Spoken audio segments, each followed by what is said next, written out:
Dutch Bangla Bank BPL 2025 powered by Rocket, co-sponsored by Nexus Pay. একটা match শুরুর আগে প্রিপারেশনটা দেখতে পাচ্ছেন। ড্যানি মরিসন পিচে কথা বলছেন, কিউরেটরের সঙ্গে গ্রাউন্ড স্টাফরা পিচ রোলিং করছেন, প্লেয়াররা ওই পাশ দিয়ে প্র্যাকটিস করছে। এবারে বিপিএলটা শুধুমাত্র ক্রিকেটের মধ্যেই সীমাবদ্ধ না, এই বিপিএলে আমরা ইতিহাসের প্রতি শ্রদ্ধা জ্ঞাপন করছি, দর্শকদের উন্মাদনা আছে তারুণ্যের উৎসব।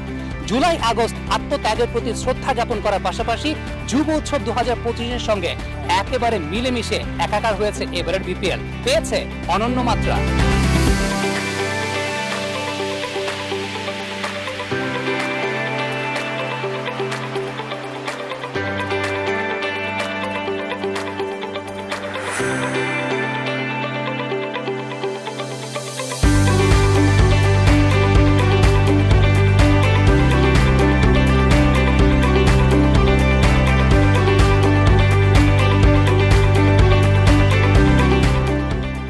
স্বপ্ন সেটা না যেটা মানুষ ঘুমিয়ে দেখে, স্বপ্ন সেটাই যা মানুষকে ঘুমাতে দেয় না। ঘুমন্ত বাংলাদেশিদের সবসময় জাগ্রত করার চেষ্টা করেছে বাংলাদেশের তরুণ প্রজন্ম। দুরন্ত দুর্নিবার তরুণ প্রজন্মের বেশ কিছু কান্ডারি এই মুহূর্তে আমার সঙ্গে আছেন, যারা জুলাই আগস্ট আন্দোলনে আত্মত্যাগ করেছেন। একে একে সবাইকে দেখাতে চাই এখানে যারা আছেন আমাদের যে সমস্ত ভাইয়েরা, কেউ এই আন্দোলনে পা হারিয়েছেন, কেউ হাত হারিয়েছেন, কেউ কোনো না কোনো জায়গা থেকে ক্ষতিগ্রস্ত হয়েছেন, তারপরও তারা নতুন বাংলাদেশ গড়ার স্বপ্নে একেবারে অঙ্গীকারবদ্ধ। তারুণ্যের উৎসবের যে বিপিএল, সেই বিপিএল এর অন্যতম দুটা বড় সংযোজনের জায়গাটা হচ্ছে শহীদ আবু সাইদ স্ট্যান্ড এবং জোন 36। সবকিছু মিলিয়ে এই আয়োজনটা দর্শকরা উপভোগ করছেন, বাংলাদেশের ছাত্ররা উপভোগ করছে। আর সবচেয়ে উল্লেখযোগ্য ব্যাপার যে প্রত্যেকটা ম্যাচের পোস্ট ম্যাচ প্রেজেন্টেশন সেরেমনিতে এই ছাত্র প্রতিনিধিদের যে কোনো একজনকে সম্মাননা প্রদান করা হচ্ছে। সবকিছু মিলিয়ে বিপিএল এর মঞ্চে যেন এক টুকরো বাংলাদেশ। ঢাকা পর্বে এবারের বিপিএল এর সবচেয়ে ফ্যাসিনেটিং পারফরমেন্স কোনটা ছিল বলতে পারবেন? I am pretty much sure সবাই ব্যাটিং এর কথাই বলবেন। ভাই, টি-20 ক্রিকেটে বোলারদের কথাও একটু বলেন। তাসকিন আহমেদ একটা ইনিংসে 7টা উইকেট নিয়েছিলেন এবং বিপিএল এর মঞ্চে একটা ইনিংসে 7 উইকেট নেওয়া এবারই প্রথম। তাসকিনের এই চমৎকার পারফরমেন্স এবারের বিপিএল কে একটা অনন্য মাত্রা দান করেছে।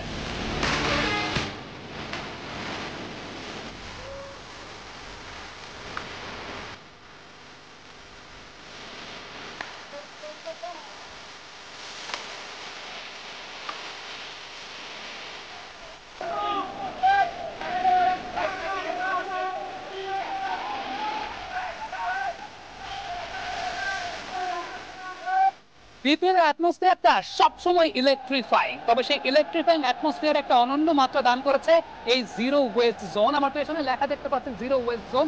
এই জোনটার বেসিক প্রিন্সিপালের জায়গাটা হচ্ছে স্টেডিয়ামটাকে পরিবেশ বান্ধব রাখা। সীমিত পরিসরে শুরু হলেও এই জায়গাটাতে যা ঘটছে তা হলো, যদি কোনো প্রকার ওয়েস্ট পড়ে থাকে, পেছনে থাকা ভলেন্টিয়াররা তারা একদম ভলেন্টিয়ারিংলি এই কাজটা করছেন, এই সার্ভিসটা দিচ্ছেন, সেগুলোকে সঙ্গে সঙ্গে কিন্তু ডাস্টবিন বা ওয়েস্ট বিনে ফেলে দিচ্ছেন। আমরা দেখতে পেয়েছি গ্লাসের জন্য আলাদা, প্লাস্টিকের জন্য আলাদা, মেটালের জন্য আলাদা, পেপারের জন্য আলাদা, প্রত্যেকটা আলাদা আলাদা যে ওয়েস্টেজ বুথ রয়েছে সেই ওয়েস্টেজ বুথে কিন্তু সেগুলোকে রাখা হচ্ছে। সবকিছু মিলিয়ে এই পার্টিকুলার জোনটা পুরো স্টেডিয়ামটাকে পরিবেশ বান্ধব রাখার একটা প্রয়াস। একটা বিষয় একটু গভীরভাবে উপলব্ধি করবে, তা হচ্ছে এই স্টেডিয়ামটা কিংবা যে কোনো স্টেডিয়ামে খেলা হোক না কেন, এটা কিন্তু রাষ্ট্রীয় সম্পত্তি, আপনার আমার সম্পত্তি, আমাদের সম্পত্তি। এর রক্ষণাবেক্ষণের দায়িত্বটা কিন্তু আমাদের। এই জিরো ওয়েস্ট জোনটা স্টেডিয়ামকে রাখছে পরিবেশ বান্ধব। এক্সাইটিং দর্শক যারা আছেন তাদের জন্য এবারে বিপিএল এ কিন্তু একটা চমৎকার বন্দোবস্ত আছে। তা হচ্ছে প্রতিদিন রাফেল ড্র, প্রতিদিন একজন করে রেভো ইলেকট্রিক মোটর বাইক জিততে পারছেন। যারা এই মুহূর্তে চিন্তা করছেন যে আপনারা টেলিভিশনের পর্দায় বসেই বিপিএলটা উপভোগ করবেন, এই বিষয়টা কিন্তু মিস করে যাবেন। মাঠে আসেন প্লিজ, মাঠে খেলা দেখতে আসেন, আপনিও জিতে নিতে পারেন রেভো সৌজন্যে একটি মোটর বাইক।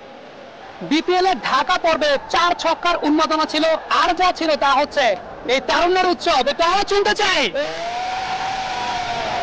ঢাকা পর্ব শেষে পয়েন্ট তালিকার শীর্ষে 8 পয়েন্ট নিয়েছিল রংপুর রাইডার্স, এর পরবর্তীতে 6 পয়েন্ট নিয়েছিল ফরচুন বরিশাল এবং চিটাগাং কিংস। বিপিএল 2025-এর সিলেট পর্ব শুরু হয়েছিল ভক্তদের জন্য এক দুর্দান্ত সুযোগ দিয়ে। বিপিএল ট্রফি ট্যুরে সিলেটের কেন্দ্রে ভক্তরা খুব কাছ থেকে ট্রফি দেখার এবং ছবি তোলার সুযোগ পান। সিলেট স্ট্রাইকার্স খেলোয়াড়রা শিশুদের সঙ্গে গ্রাফিতি আর্ট প্রতিযোগিতায় অংশ নিয়ে সকলকে অনুপ্রাণিত করেছে। To be very honest, Tanzid Hasan তামিমকে তো সিলেট পর্বে আউটই করা যায় নাই। সিলেট পর্বে বেশ কয়েকটা রেকর্ডের সাক্ষী হয়েছে বিপিএল এর ইতিহাসে একটা ইনিংসের সর্বোচ্চ রানের রেকর্ড, এবং সেই সঙ্গে তানজিদ হাসান তামিম এবং লিটন কুমার দাসের মধ্যে যে পার্টনারশিপটা হয়েছে 241 রানের, সেটা ফ্র্যাঞ্চাইজি ক্রিকেটের ইতিহাসে সর্বোচ্চ রানের পার্টনারশিপ। রংপুর রাইডার্স তাদের দুর্দান্ত পারফরম্যান্স অব্যাহত রেখে 16 পয়েন্ট নিয়ে পয়েন্ট টেবিলের শীর্ষে। চিটাগাং কিংস এবং ফরচুন বরিশাল 10 পয়েন্ট নিয়ে তীব্র প্রতিযোগিতায়।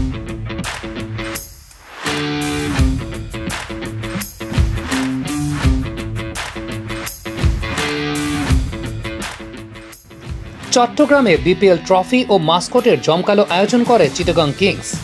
বাইক রোড শো পুরো শহরে বিপিএল উন্মাদনা ছড়িয়ে দেয়। রংপুরে রংপুর রাইডার্স খেলোয়াড়দের সঙ্গে বিশাল ফ্যান এঙ্গেজমেন্ট এবং কনসার্ট। রাজশাহীতে বিপিএল ট্রফি প্রদর্শন করে ব্যাপক সাড়া পাওয়া যায়। রংপুরে ট্রফি ট্যুর রূপ নেয় উৎসবে।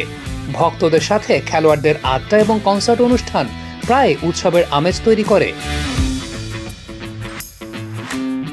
রংপুর রাইডার্স টানা 8 ম্যাচ জিতে অপরাজিত থেকে শীর্ষস্থান ধরে রাখে। দলের এই পারফরম্যান্স ভক্তদের আরো অনুপ্রাণিত করেছে। বিপিএল এর প্রথম 3টা ফেজ শেষ হয়েছে। ঢাকা পর্বের পর সিলেট পর্ব, তারপর চট্টগ্রাম পর্ব। চট্টগ্রাম পর্ব শেষ হওয়ার পর পয়েন্ট টেবিলটা লিড করছে রংপুর রাইডার্স। চাঁদে যেমন কলঙ্ক থাকে, রংপুর রাইডার্স শেষ বেলায় এসে একটা ম্যাচ কিন্তু হেরে গেছে দুর্বার রাজশাহীর সঙ্গে। 9 ম্যাচ থেকে 16 পয়েন্ট নিয়ে পয়েন্ট তালিকার শীর্ষে রয়েছে রংপুর রাইডার্স। দ্বিতীয় অবস্থানে রয়েছে 12 পয়েন্ট নিয়ে ফরচুন বরিশাল। তৃতীয় অবস্থানে রয়েছে চট্টগ্রাম অর্থাৎ চিটাগাং কিংস 10 পয়েন্ট নিয়ে তৃতীয় অবস্থানে। শেষ ম্যাচে জয়ের মাধ্যমে খুলনা টাইগার্স চলে এসেছে পয়েন্ট তালিকার 4 নম্বর অবস্থানে। এর পরবর্তী যে অবস্থানগুলো যথাক্রমে দুর্বার রাজশাহী, ঢাকা ক্যাপিটালস এবং সব শেষে পয়েন্ট তালিকার শেষে রয়েছে সিলেট স্ট্রাইকার্স।